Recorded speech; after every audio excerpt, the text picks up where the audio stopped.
best in life. To crush your enemies, see them driven before you, and to play the Sega Master System on the weekends.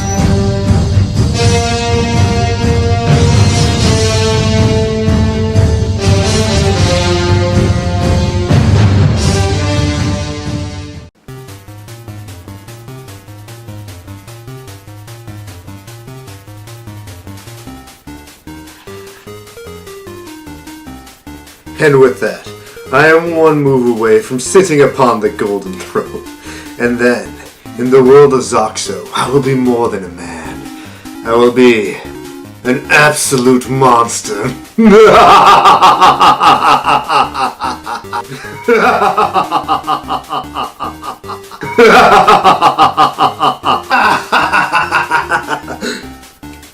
Oh, you won again. As usual. Well played, Mr. Thor. I guess I won't be an absolute monster at this game today, but if you want to be an absolute monster in a game, there's only one game you can play. Rampage. You see, as a kid, I loved giant monster movies. I used to watch them on Channel 9. It was our ABC affiliate. Ooh, this could be an episode of Folks Tales, which means I should technically be sitting on the floor over there.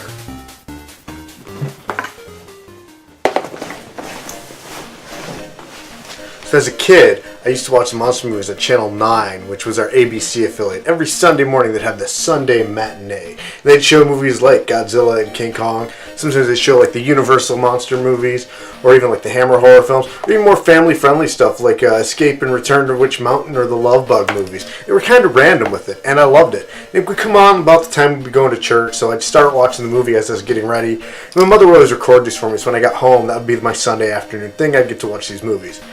When I moved to Wisconsin, it was Channel 6, which was our Fox affiliate at the time. And they'd show a lot of monster movies and even a lot of kung fu movies on Saturday afternoons. Usually some sort of a double feature. They didn't have cable, so I didn't know about Monster Vision or anything like that. So I would watch these movies, and I loved them. Even when I got to Japan, that was like one of the reasons why I wanted to go there, is because of my love of like these Japanese monster movies and stuff.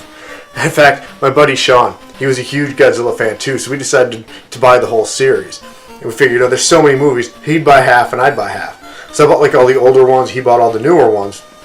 And his never showed up from Amazon, right?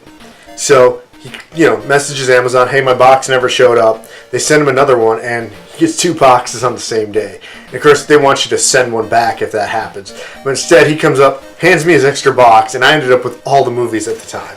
And it turned out to be great, because when I had my ear surgery, I decided to watch them all. And at that time, there's 28 of them.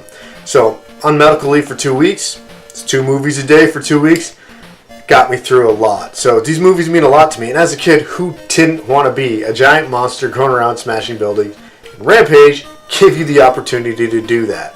One of the things that was cool about this game, though, was how different the arcade and the home version was. Because I played it on the NES, right? Like most of us did.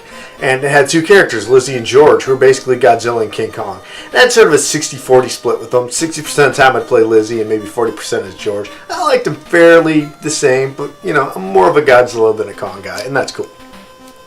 Then I go to an arcade, and I played in the arcade for the first time, and there's a 3rd character, right? A wolf named Ralph. But he's not in the home version, except he is in the home version if you had it on the Master System. So today, because I never got to really play with Ralph as a kid, we're going to play as Ralph. What do you think about that, Nintendo? I think that sounds more than fair. Silence, you impotent fool! Now, that's not unfair. Impotence is a common thing in men our age. If I hadn't promised the Atari... Let's just go ahead and play the game. And here you have it. Rampage. You walk up buildings, smash them, fight the military, eat people, and that's it. Thanks for watching, everybody. Yeah, I could actually end the video there. This is all there is to it, but that's not to say the game is without merit, because it's like any good beat-em-up. It's mindless fun. Repetitive, but mindless fun. But let's talk about the graphics here. This game looks gorgeous. If you've played the NES version, it doesn't look anywhere near as good.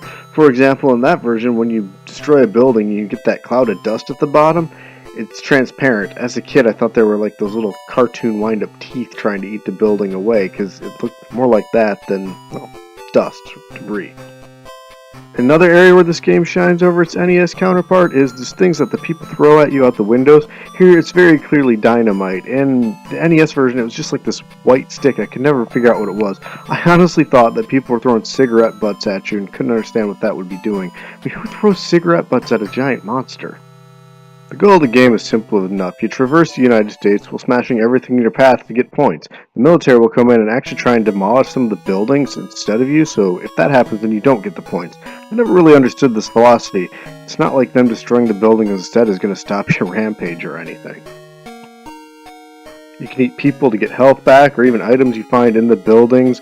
Though sometimes they'll poison you or can hurt you, but it's all good. You've got a lot of life in this game. Now, the NES version had infinite continues.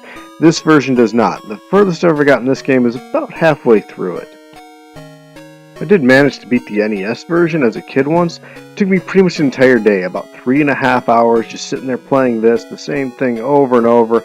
Got repetitive real fast. I never really played the game again until I did this review. But to be completely honest, I wouldn't trade those childhood memories for anything. Sadly, it won't be long before you start getting bored with the game and you find other ways to entertain yourself. Look at him, he's doing air guitar. The game even boasts some hardcore 8-bit nudity. When you die, you transform back into a person who tries to screw up the screen, and then you can bring yourself back, or if you continue, you actually fly in on a blimp. That's kinda cool. Overall, Rampage is sort of a novelty. If you were around at the time this game came out, you probably played it and loved it, but there's been better giant monster games like the Godzilla series and like the PS2 and the Wii since this came out. Now, it did spawn some sequels like Global Tour, Universal Tour, Total Destruction, and it introduced many more giant monsters that you could play as, my personal favorite being Ruby the Giant Lobster. Why nobody thought to just dump a huge tub of melted butter on her, I'll never understand, but it's alright, that's the game's humor for you. Sadly, the nostalgia factor of the game does wear off pretty thin, but it's a fairly cheap game to pick up, both on the Master System and the NES, so there's no reason not to grab it, throw it in for a couple of minutes. It's a lot of fun with another person. You can even kind of make it a really primitive 2D fighter if you want. Go at it, like many a giant monster movie before it. The game also spawned a recent movie that starred Dwayne "The Rock" Johnson. I didn't see it, but hey, it looked pretty cool for a video game movie based around the concept of giant monsters thrashing buildings. But then again, I already have all the Godzilla movies, so why would I need to see this? Overall, Rampage is in the same boat as something like Transbot. I can't really say anything bad about it, it just gets old fast. So you put it in when you got a couple minutes to spare and you just want to play a game, get that little gamer kick, you know? That's really all there is to say about it, so let's go ahead and cue up that fancy new logo I have, and we'll see you next time on Game Raid.